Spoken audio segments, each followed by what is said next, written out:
All right, good morning. We are going to go over complex sentences and compound complex sentences today during the English 10 class period. Um, it's a lot of words, but it is a very common thing that people just do innately. They do it without even thinking about it. And you will see some examples I have in here how it is actually how some of you write and actually how some of you talk as well. All right. So our plan is we'll go through some definitions of the two. We'll have examples. There will be an in-class practice. So unfortunately, those of you that are at home, you will not have that opportunity. And then finally, the assignment that we will have with it. Okay.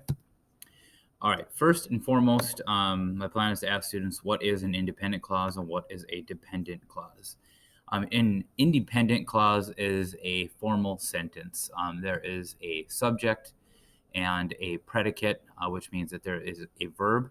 So if I would say the computer is dead, the computers are subject, is dead is our predicate, where is our verb. So that is a dependent clause.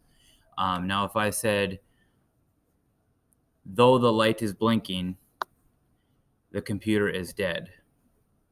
Though the light is blinking is actually a dependent clause. Just because with it starting with though, it is a subordinate clause, and we will get into that a little bit further. But essentially, you just need to think of an independent clause as a regular sentence, okay? All right, these are types of dependent clauses. There's an adverbial dependent clause. They always talk about time, place, manner, reason, and others. Perfect example would be a subordinate clause with subordinating conjunctions. So in the two examples here, before and because are subordinating conjunctions. So before we leave for Mexico, that is our subordinate clause. So it's dependent on we need to renew our passports. So if we cut off if we just cut off this before we leave for Mexico, we need to renew our passports is a sentence. So we need to renew our passports because we leave for Mexico. An adjectival one is they're introduced by relative pronouns most often. And those, if you recall, are that which, who, whom, and whose. They are called relative clauses. So if I said Jake, whose house is at the end of the street, is my cousin, we could cut off whose house is at the end of the street. So it just would be Jake is my cousin. So this is not necessarily a sentence. My cousin that lives at the end of the street is Jake. You can cut this out because it still is my cousin is Jake. Nominal, this is when a clause acts as a noun, and it can be tested by replacing the phrase with a noun. So if I say what I say is true, if I just replace what I say with the word it is true is still a sentence, correct? Show me how they work. No, if I just replace how they work with them, show me them. That is a perfect sentence. Okay, complex sentences. This is a sentence made up of an independent clause and a dependent clause, or they're having one independent clause and one or more dependent clauses. So examples here is after Pangea split, multiple contents formed due to the drifting.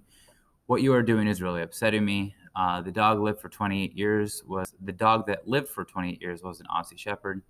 Frankenstein, which is by Mary Shelley, was published in 1817. I was late for work because of the drifting snow. One of the first dystopian novels was We by Yevgeny Zamyatin.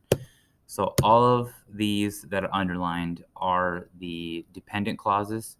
So if we just cut them off or got rid of them, we would still have a sentence. Okay, compound complex sentences is essentially the same thing, but there are two independent clauses forming a compound sentence with a dependent clause on there. So if we read these two definitions here.